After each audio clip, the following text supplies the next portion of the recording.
Welcome to day 24. Today we're going to buy a car with AI. Or we're going to do a bunch of research on how to buy a car with AI, because if you've ever spent hours going online, opening 50,000 tabs, researching some large purchase, today's going to change your life, because I'm going to teach you exactly how to use deep research with any AI tool to get smarter, quicker, and more confident with any large purchase. And today, like I said, let's buy a car. I'm Kamo. Let's get you future-proof. Reminder, if you haven't watched the series intro video, you're way too far along to skip it now. Go down, click it, start there. All right, let's go through everything we normally do. What would a human need to buy a car? And listen, a car is a stand-in today for any large purchase, but let's just go with this scenario because everyone kind of understands this process. If you've ever gone through it, it can be incredibly stressful. Some people love it, some people hate it. But I'm gonna tell you exactly how this can help you get started way, way quicker. And full disclosure, this is exactly the process I used about 2 months ago to trade in my car. You may see some things that are familiar if anybody knows me. This is my old car and the new car. So let's get into this. Okay, so you need to have a deep knowledge of all cars, because at the end of the day, maybe it's just SUVs or trucks or whatever it is that you're going for, but you need to have this wide range of updated information. AI is really good at that. You also need to have a bunch of financial expertise to understand not only where you are in your financial journey, but also like all the different buying options. Do you buy, do you lease, do you rent? All these things that are out there. You need to know what you do like and don't like. That's super easy for you to provide. I'm going to show you how we do that today. You need to know what car you have now. You need to have expert level Googling skills. You need to be able to balance 100 tabs at once. AI is also really good at that. And basically, you need just tons and tons of time. A standard car buying process is usually weeks or months in the making for most people. I'm gonna show you how to do this in maybe like, I don't know, 10 minutes. So let's get to the prompt. Okay, oop, we went too far. In deep research steps today, very simple. Prompt your current situation, your likes and dislikes, and that's gonna output you a car buying recommendation. But you may be asking yourself, why deep research? Let's talk about that.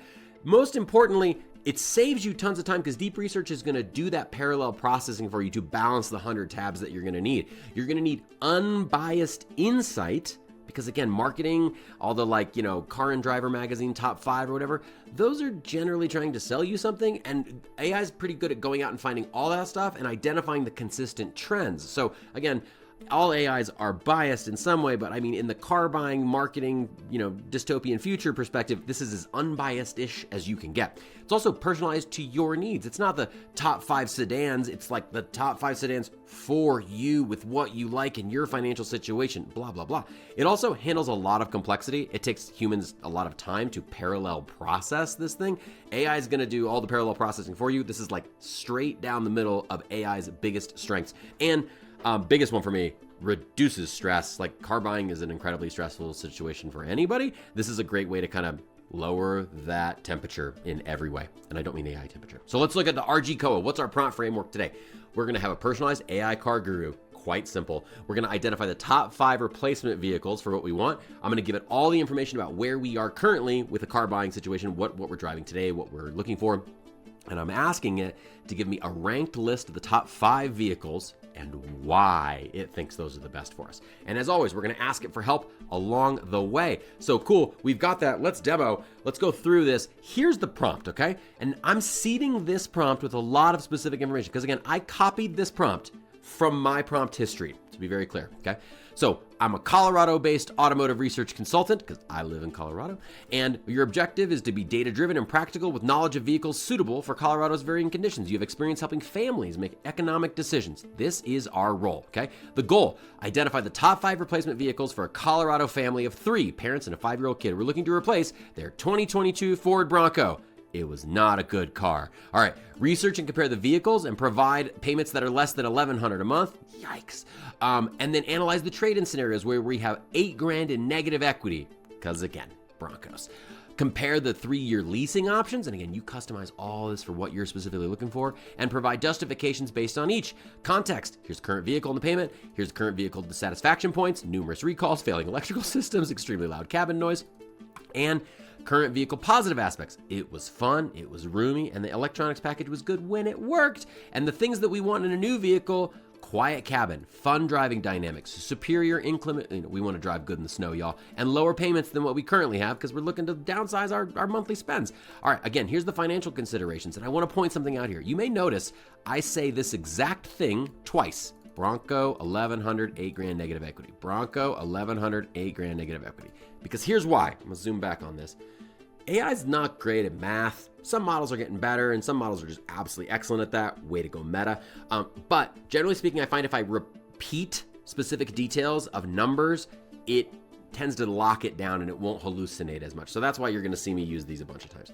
So again, let's get to our output format on this. I want vehicle overview, MSRP range, cabin noise ratings, driving dynamics, inclement weather capabilities, basically stack rank me and tell me why, all right? So let's just grab this prompt. We're not gonna change anything, although again, you must customize pretty please cherries on top. We're gonna go to Perplexity and we're gonna drop this prompt in, make sure that research is selected here and click go. We're gonna start with Perplexity because Perplexity gives you 3 free deep researches every day, even on a free plan. So awesome, we're gonna try that. And then I'm also gonna take you over to Google's Gemini. Now I'm using a Google Workspace account, which I firmly believe is the best $25 you can spend on any AI tool because Workspace comes with the most advanced versions of Google's Gemini product. And again, we're gonna click the deep research button. I'm gonna drop in my prompt and I'm gonna say, go. Okay, so what I'm gonna do is fast forward to the power of the internet because this takes time and I'll come back and tell you exactly how long this took and I'll show you a couple really cool things. Okay, I'm jumping in here to show you. Here's a little bit of Perplexity's thought processes with deep research. As you can see, it's going through and saying to address your things I'm gonna have to research. I'm searching for the best all-wheel drive SUVs for 2025. And here's all the websites it's going to, YouTube, Car and Driver, TrueCar, Deal in, Doug Autos. All right, cool. And then it's going down, I'm searching for estimated retail prices of these things. I'm searching for the quietness of the cabins. If we go back over to Google, it's doing the same stuff. It's saying, hey, I'm researching the web, I'm going through, and you can click on this and see all the different things that it is thinking about, and it will walk you through each step. I highly encourage if you're doing deep research, especially with Gemini, that you make it as full screen as you can and watch how it thinks. It's gonna teach you a lot about how AI is using itself, which can help you figure out how you can use AI too. All right, let's get to the end of this thing. All right, we are back, and I wanna give you a quick update. So the Perplexity search took about 8 minutes, which is pretty fast. And I wanna show you how this came out. So after it looked at all the things about the Bronco that we didn't like and what we were looking for, it said, okay, here's our recommendation. Mazda CX-50 Turbo. Okay, not bad. And then Kia Sportage is the second one, Subaru Forester Hybrid, and then a Hyundai Tucson Limited, and then a Kia Soul EX. Okay, so it gave me the top 5, and then it tells me exactly why. Cabin noise, MSRP, key features, financial situation, and then down here, here's like the financial strategy synthesis, and here's the conclusion at the bottom. So this is pretty good, but if you look at it, this is not exceptionally long. This is like, I don't know, like a 3 or 4 page kind of document. Came back in 9 minutes, and the summary was, again, I want to stress this to you all, the Mazda CX-50 was the winner, okay? So that's 9 minutes with Perplexity. You can see the level of detail. Now, the Google Gemini 2.5 Pro deep research that I ran took 22 minutes, substantially longer. And I want you to look at the level of depth and detail. Just the executive summary is about as long as the entire thing on this. And check this out. Highly recommended vehicles include the 2026 Honda Passport, that didn't show up in the other one, the 2025 Mazda CX-50, okay, we've seen some stuff, an Acura, and a Toyota Venza. All right, so let's go down here, understanding current situation, it outlines all the problems. You can see, look at the scroll bar over here. Look at how long this document is. This is like a small novel, and the number of sources that it used, I'm gonna come to the bottom here where we can start seeing where this is. The sheer number of websites that it used in this report are pretty substantial. So let me scroll down here. I'm gonna try and find out market equity. Okay, number 1, the first one that it thinks, top 5, is the Subaru Outback Wilderness. Okay, so that was on the other one. It didn't show up in the executive summary, which is a little strange. So it recommends the Subaru Outback Wilderness. What's the second one that it's going to recommend? Holy crap, that's a lot of information that it's giving us about these cars. The Honda Passport Trail Sport. Okay, so as you can see, you as a user could read both of these now. And again, you probably spent 5 minutes populating the prompt, voice to texting, maybe 10 minutes if you're typing and you're not super fast at it, okay?